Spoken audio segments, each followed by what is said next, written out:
I've decided to start reading this book, and I thought I would take you guys with me. So it's Magical Connections by Lisa McSherry. It's creating and lasting healthy spiritual groups. I am super anti reading dedications and introductions, so I am just going to jump in right to chapter 1. What is a group? Start by doing what's necessary, then do what's possible, and suddenly you're doing the impossible. Quote by St. Francis of Assisi. My fascination with groups and their participants began in my undergrad days when I majored in psychology and minored in sociology. As a witch in a culture of partying and middle class norms, I found myself in the uncomfortable position of interacting with large, amorphous, mundane groups that had rules and expectations I could understand but never belonged to. That feeling of disassociation persisted until I found a traditionally based coven a decade ago. When I began my own coven, I also began a process of trial and error in learning how to participate in various situations. I learned what works, when, and what doesn't. As I looked for sources of help in the larger magical community, I began to realize that we lack a consistent formal training in group leadership. If we're lucky, we have an opportunity to work with a longtime leader who is skilled in handling many aspects of group dynamics. There aren't many of those leaders around. Most of us receive training the way I did, from a highly knowledgeable, magically skilled person who lacked more than basic leadership abilities. Group dynamics is the art of relationships, of making connections, a system that describes skills to use in various situations. We really relate to one another because we must. We are fundamentally social creatures. Life demands it.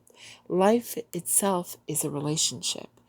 These situations range from your everyday encounters with near or total strangers to those where you are engaging in profound acts of intimacy. From the moment we enter the world, we are forming relationships and begin formed and being formed by them. My desire is to share with you what I have learned about working in and with groups. Otherwise, I fear that all of the pain, self-doubt, fear, failures, joy, and success I have experienced will only benefit myself. For centuries, sages and scholars have been fascinated by groups, the way they form, change over time, dissipate unexpectedly, achieve great goals, and sometimes commit great wrongs. Humans are social animals. We naturally gravitate away from isolated circumstances into groups. But what precisely is a group? Is it all women in Seattle with blue eyes, an assistant talking with a manager by telephone, people waiting in silence at a bus stop, spectators at a football game, worshipers at a religious service? Almost all of our time is spent interacting in groups. We're educated in groups, we work in groups, we worship in groups, and we play in groups. But even though we live our lives in groups, we often take them for granted. A group of people working in the same room or on a common project does not necessarily invoke the group dynamic. If the group is managed in a totally autocratic manner, there may be little opportunity for interaction relating to the work. If there are cliques and factions within the group, a cohesive process may never evolve. On the other hand, the group process may be utilized by distant individuals working on different areas, for instance, in a cyber magical group. When people work in groups, there are two separate factors involved. The first is the task and the problems involved in getting the job done. For example, teaching a class, holding a ritual, or doing community outreach. Frequently, the task at hand is the only issue that the group considers. The second is the process of the group work itself, the mechanisms by which the group acts as a unit and not as a loose rabble. For example, How will we teach the class? What is involved and who will do it? Without due attention to this process, the value of the group can be diminished or even destroyed. Yet with little explicit management of the group of the process, it can enhance the worth of the group to be many times the sum of the worth of its individuals.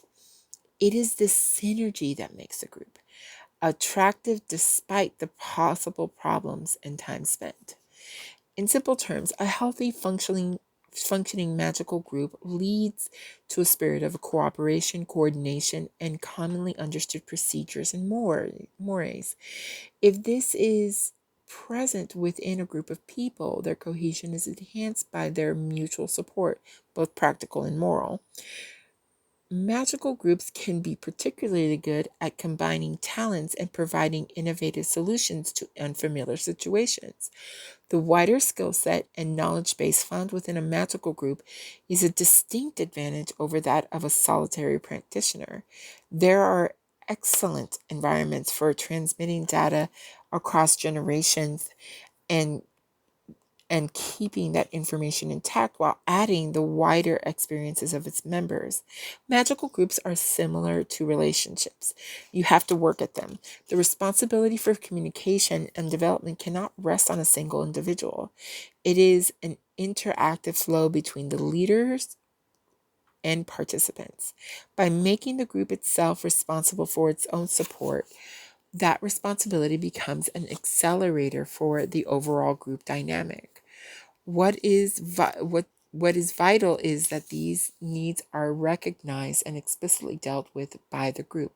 Time and resources must be allocated by the entire group. Groups and their influences. Consider the influence participating in various groups has on you by listing the groups to which you belong, as well as those that influence you. 1. Make a list of all the groups you belong to now. Don't forget family, clubs, sports teams, classes, social groups, friends, work teams, and social categories that are meaningful to you. American, woman, witch, Falcons fan, and so on. Number 2.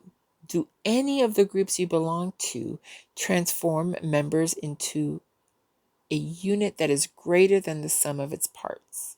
Number 3, which group has changed the most over time? Describe the changes briefly.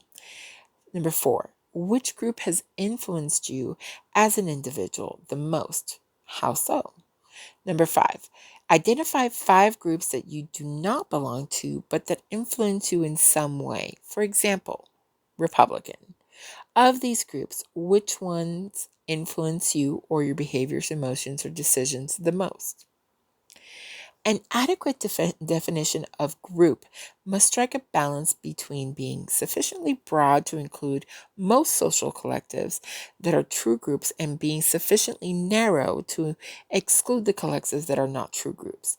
A formal definition meets this criteria. A group is A, 2 or more individuals, B, who influence each other, C, through social interaction. Some theorists add a fourth element, that of having common goals, but that makes the definition too narrow. Can something so scientific be applied to magical groups, those fluid, changing, fantastical creations that seem to exist without rules or even despite them? Yes, it is worth pointing out here that being a group is not necessarily something to strive for. It's a useful definition and label. We humans are social creatures, and it is inevitable that when we come together in groups, we will encounter conflict. For most of us, the word conflict conjures images of shouting, tense muscles, and often fear. But conflict can be valuable, and there are many group situations that benefit from disagreements if handled well. Together, we will look at forms of conflict, root causes, and skills to manage the tensions to produce a positive outcome. Magical group structures. Things which matter most should never be at the mercy of things which matter least. Johann von Goethe. I practiced as a solitary for years. In the beginning, it was because I lived at home and had no freedom to find like-minded pagans.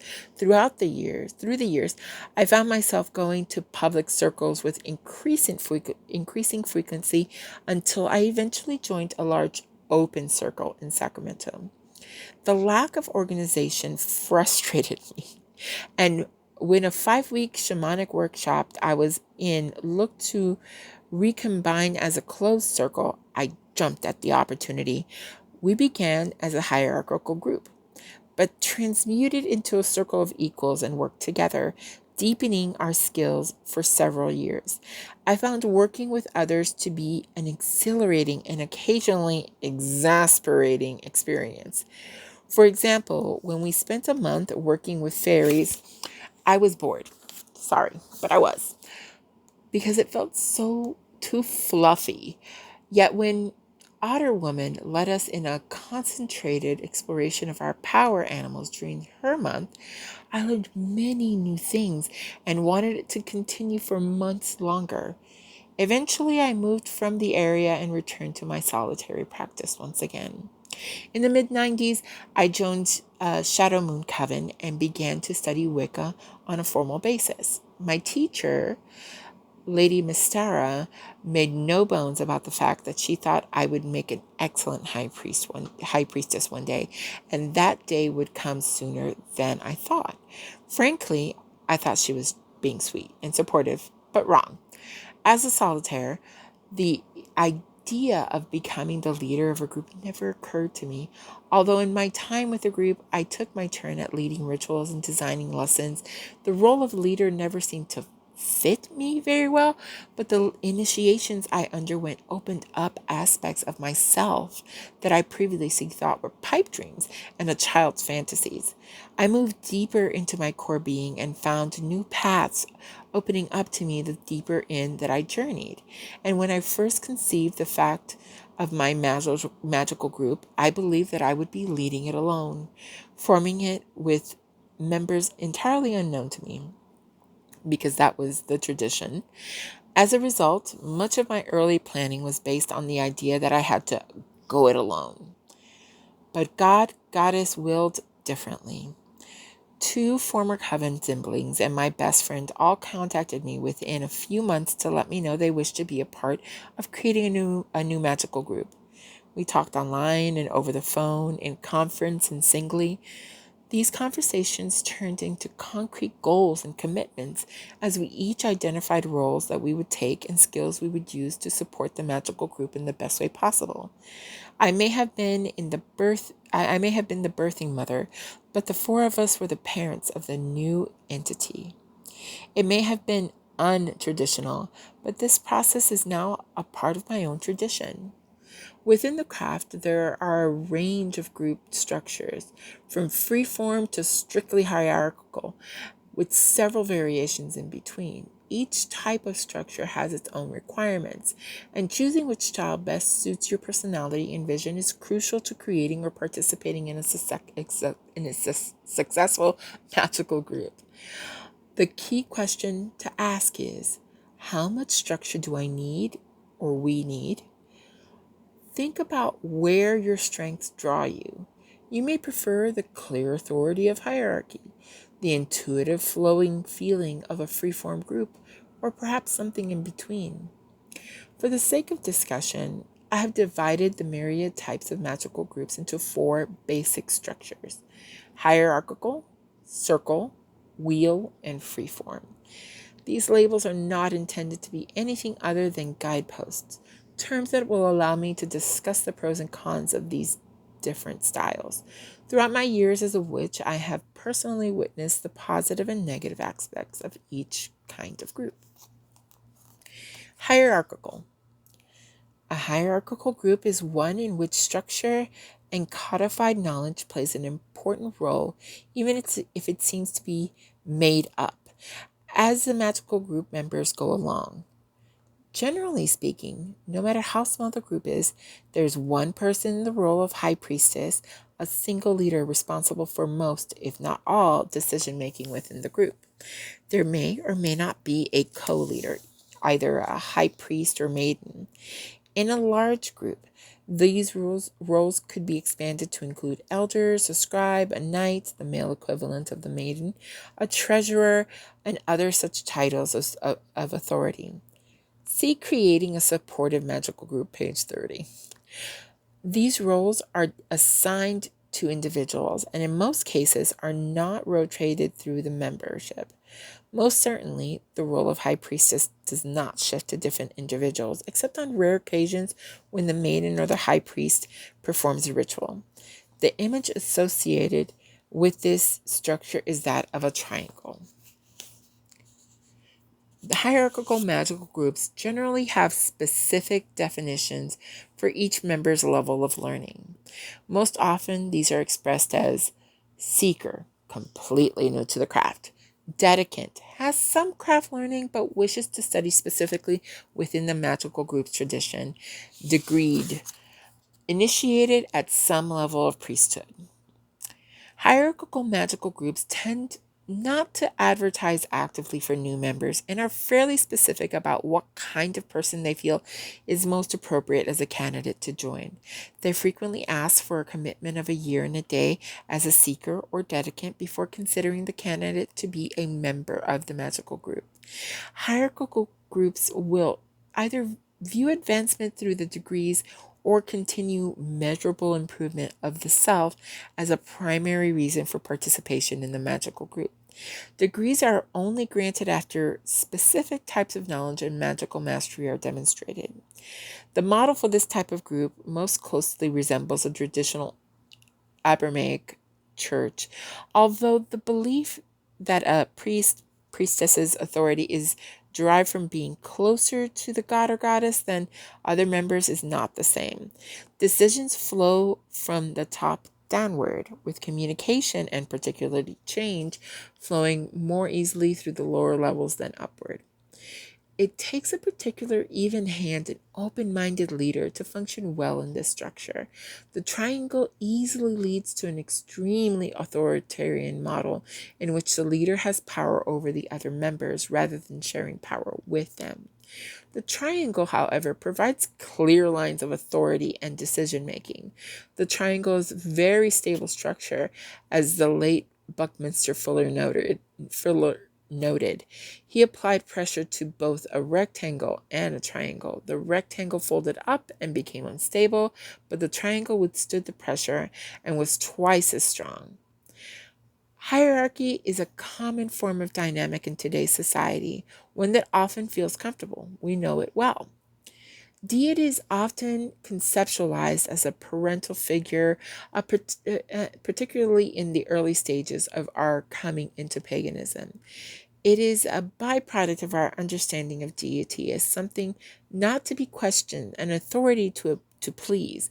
As we grow, we develop more meaningful relationships with our deities in an ongoing process that reflects our personal growth. From this perspective, it is not too hard to see why a newcomer might prefer a hierarchical group to work with.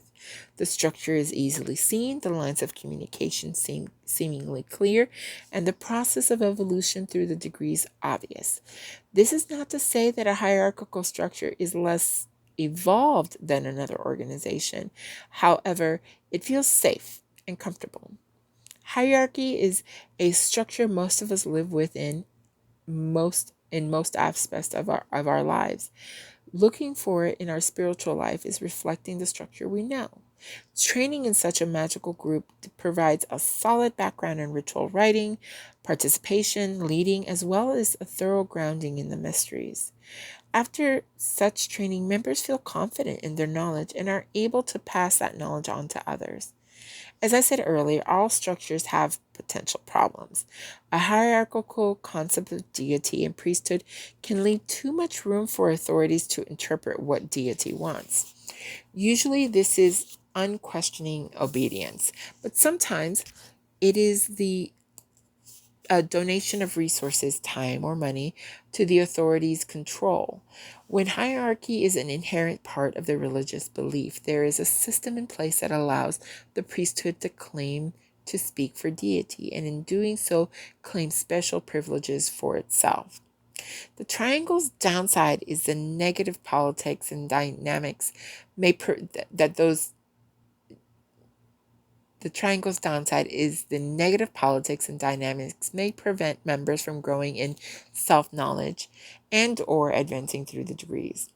Some may be promoted, although they have less knowledge, because they are popular or because they have pleased the leaders in some fashion. Speaking against authority figures may be discouraged, although lip service paid to all being equal.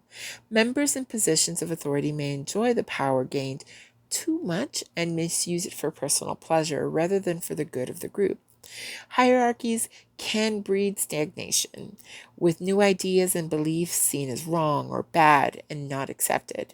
The triangle is where one finds members saying that theirs is the one true way, even if it's only by implication rather than the outright statement. That said, my own magical group began as a hierarchy and often reverts to one during times of clearing fire. See Chapter 7. When a group is just getting started, the triangle can be the most efficient, convenient, and powerful one to work within.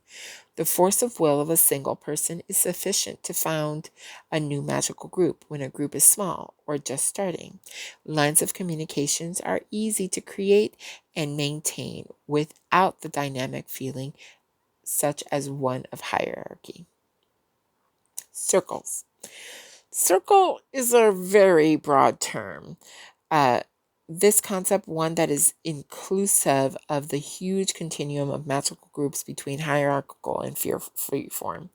The circle can be best described as the gathering of people for a specific purpose: worship of a deity, learning the craft, casting spells, developing psychic abilities, and so forth.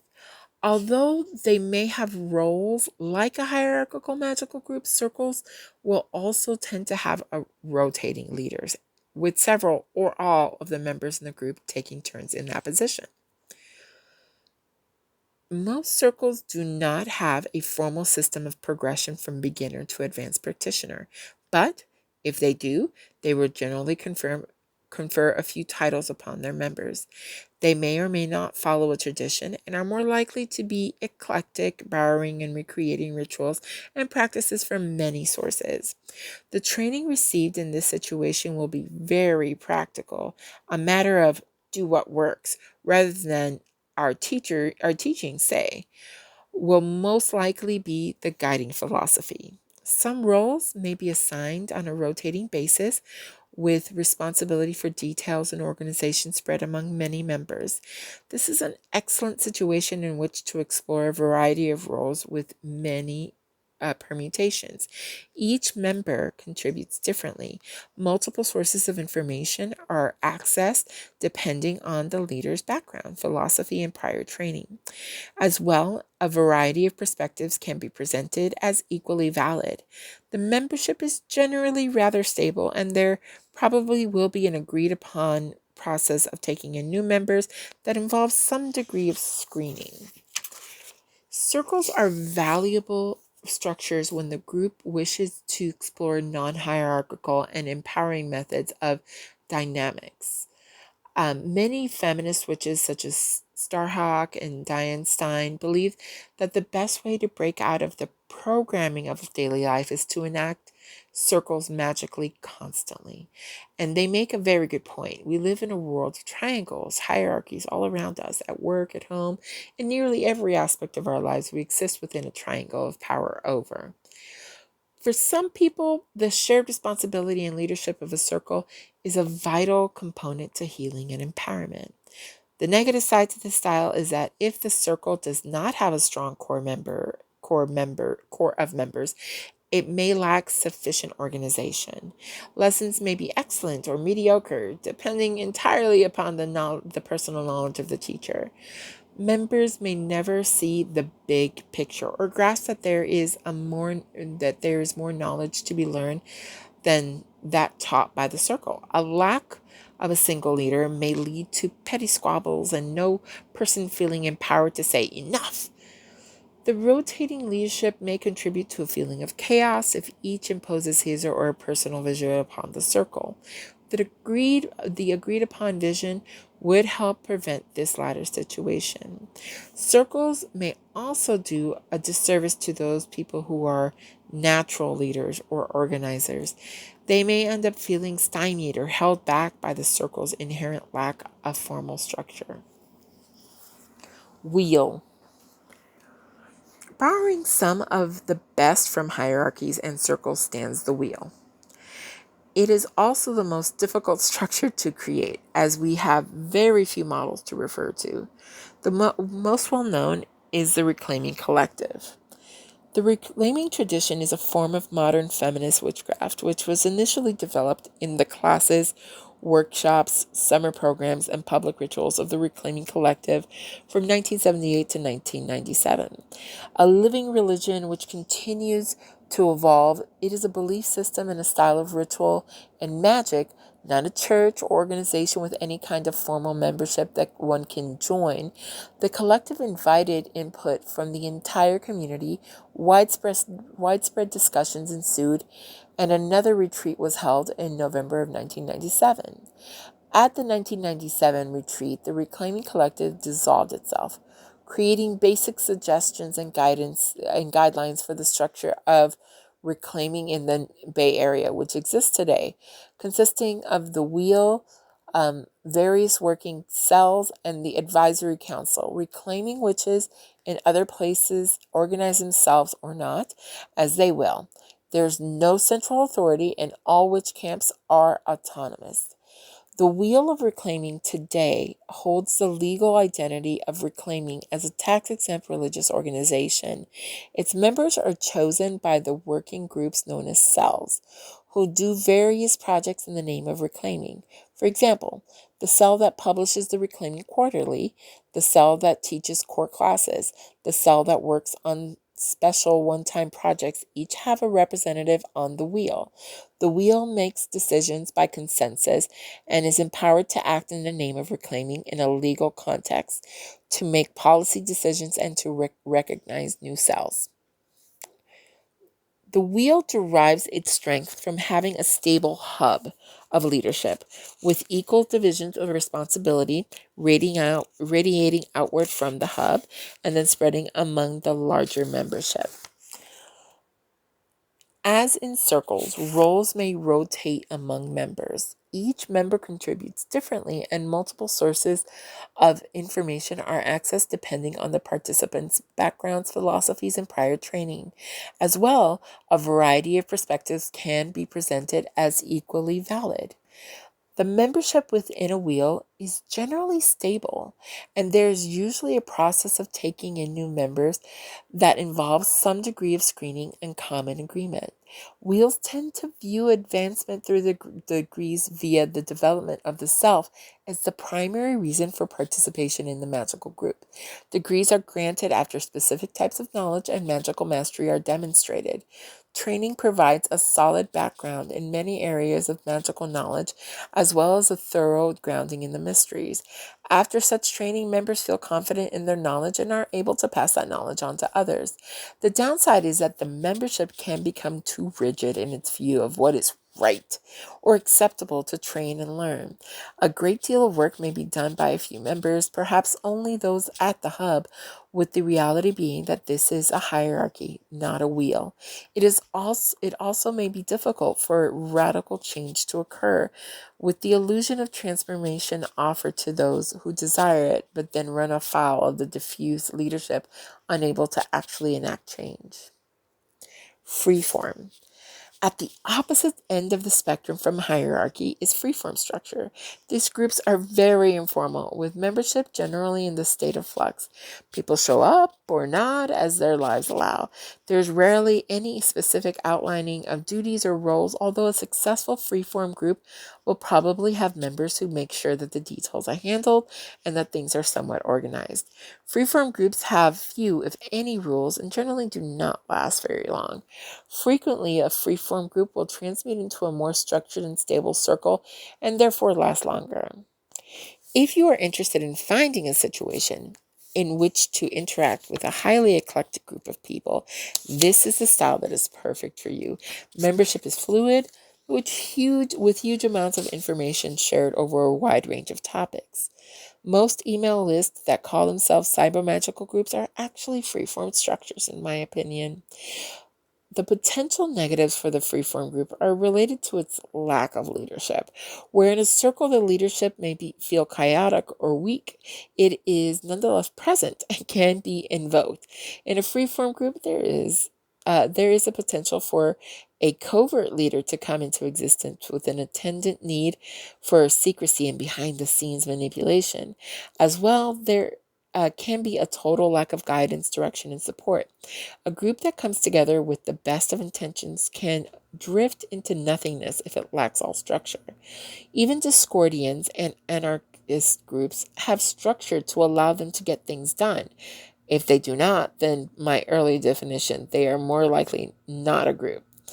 It is interesting to note that the Reclaiming Collective is one of the few, perhaps the only magical groups to have transformed itself from Freeform, the original collective in 1982, where the collective consisted of anyone who knew someone to tell them when the next meeting was and was willing to sit through that meeting, through the circle arbitrarily when they attained the 501c3 status in 1994, into that of the wheel by formal consensus decision in 1997.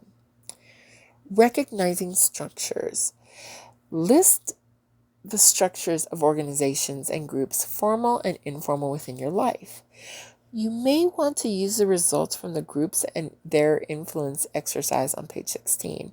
This can include employment, school, volunteer, and social activities. Next to each one, answer whether it has a single leader, how information flows, where you place each member within the structure, where does each fall, hierarchical, circle, wheel, or freeform. Does any shift structure? Are those shifts predefined or a response to group needs? How do you feel about your place within those structures? And what do you like and dislike about each? Group functions. Theoretically, each type of magical group structure can function perfectly, and many groups overlap, frequently beginning with one objective. For example, celebrate the 8 Sabbaths, and then acquiring of new ones over time, such as celebrate and provide public outreach services.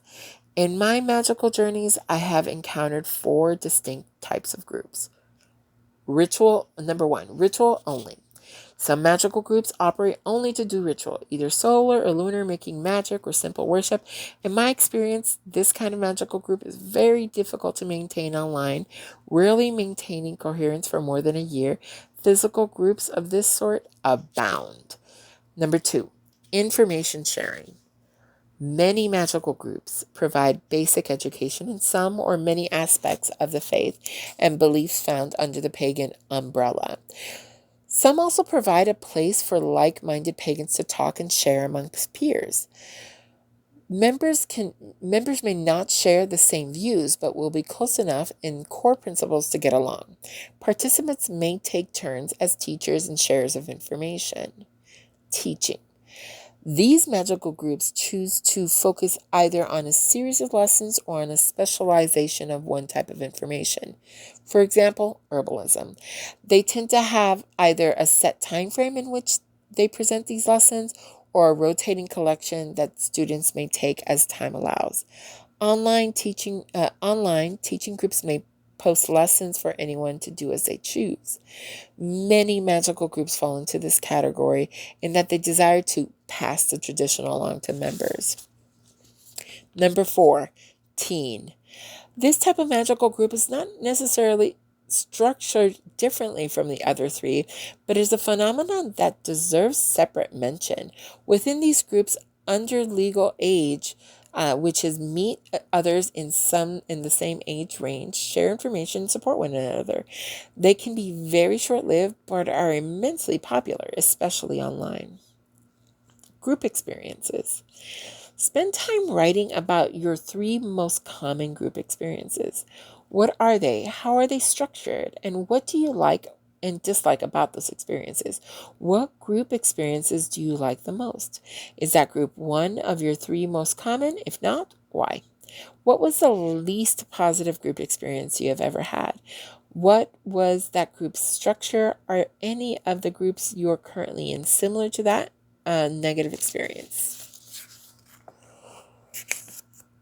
Creating a supportive magical group.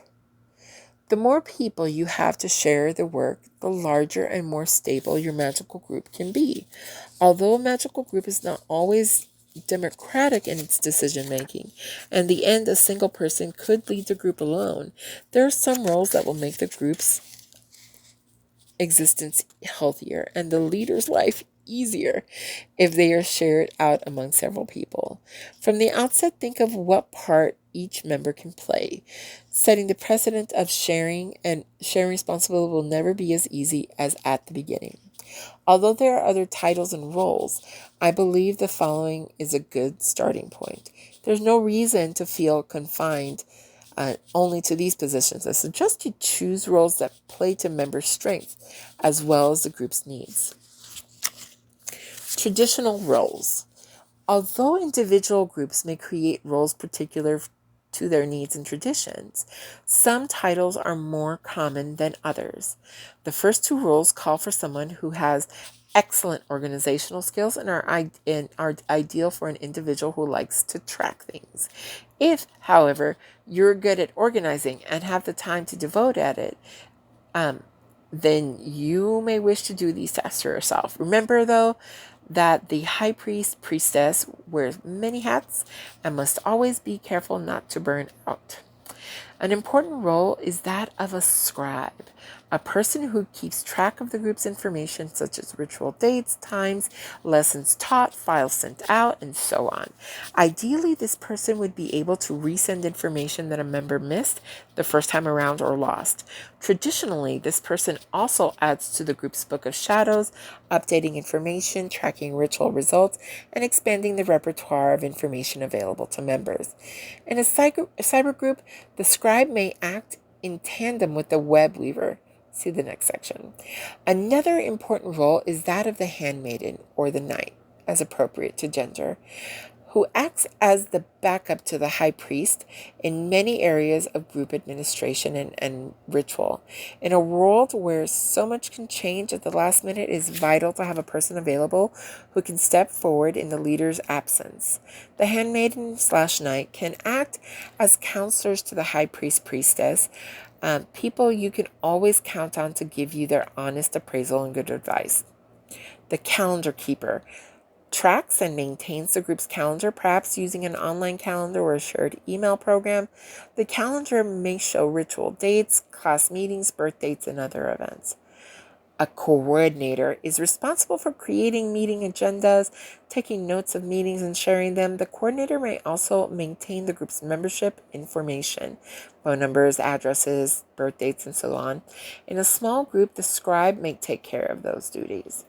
A mentor acts as a student's primary contact, monitors the student's responses, guides in appropriate direction if needed, evaluates a student's progression through the lesson plan, and meets with students 3 times a year for one-to-one evaluation. If students join the group, the mentor may act as the sponsor. More on this role in Chapter 6. A ritual leader, amazingly enough, leads rituals, primarily non-Sabbath throughout the year. She or he may also write rituals. At the core, she or he understands the elemental forces summoned and manipulated and can handle odd disruptions in the circle. Modern roles. If your group uses the internet or web to communicate or coordinate activities, you may want to look for members with a particular set of skills. Technical. For example, in Jaguar Moon, at least one member holds the title of Techno Specialist. Techno Specialists are responsible for answering questions group members may have about computer-related issues. An advanced knowledge of computers is not necessary, but they have to be comfortable using and working with various levels of technology, as well as having a solid understanding of computers and their operating system. Ideally, they also know where to look for answers to questions they cannot answer. The web weaver is responsible for all aspects of the group's website, including any redesigns, updates, smooth navigation, easy viewing, and consistency of look and feel throughout the site. Here he handles issues with the website on an ongoing basis. Calling your group. If you're not currently working with a group but want to, either as a member or leader, you can send out a call to draw the right people to you or manifest the perfect group. Decide whether you're ready for leadership or want to find the best group for you to work with. Do not specify a group that already exists, but describe the group you want in whatever detail feels right to you. Marian Weinstein recommends adding the phrase, "it's equivalent or better" to workings, and I think that is a wise idea in most cases. Cast a circle and create sacred space. Invoke your deities and invite them to guide you to the perfect group, or assist in having others contact you. Get comfortable and clear your mind of all distractions, including your intent. When you are clear, chant out loud 3 times. First to announce your intention, second to state the goal, and third to seal the desire. If there be a perfect match, this work tonight will surely catch. The perfect ones meant to be shall find their way to me. In perfect love and perfect trust I send this out, and as it must, the spell will guide us to unite, so mote it be tonight. Thank the deities and other beings present. Open the circle and know that it is, and that time will manifest the truth of that.